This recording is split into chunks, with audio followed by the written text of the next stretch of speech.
R1 engineer built an impossible plane to spy on Russia at 70,000 feet.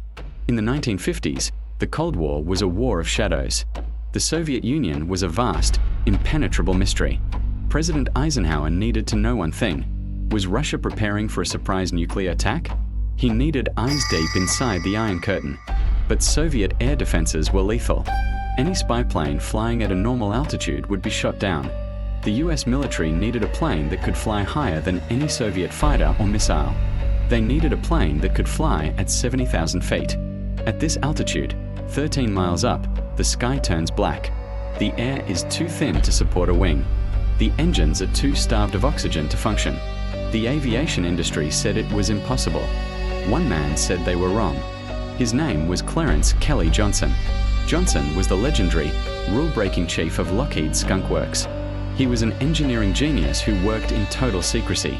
He promised the CIA he could build their impossible plane, and he would do it in less than a year. Johnson's design, codenamed Article 341, was a radical new idea. It was not a jet, in the traditional sense.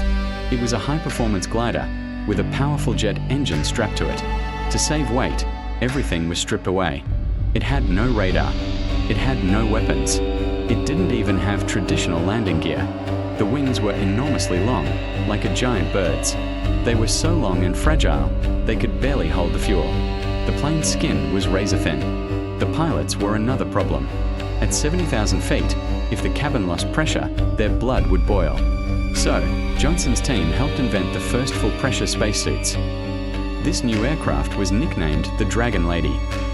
It was notoriously difficult and dangerous to fly. Pilots described it as balancing a needle on its point.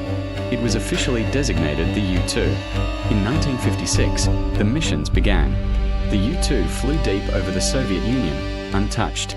Soviet radar operators stared at their screens in disbelief.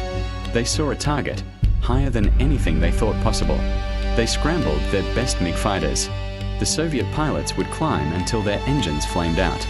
They stalled, helpless, thousands of feet below the U-2. From the blackness of near space, the U-2's cameras captured everything. It photographed Soviet missile bases, bomber airfields, and secret weapons facilities. The intelligence was priceless.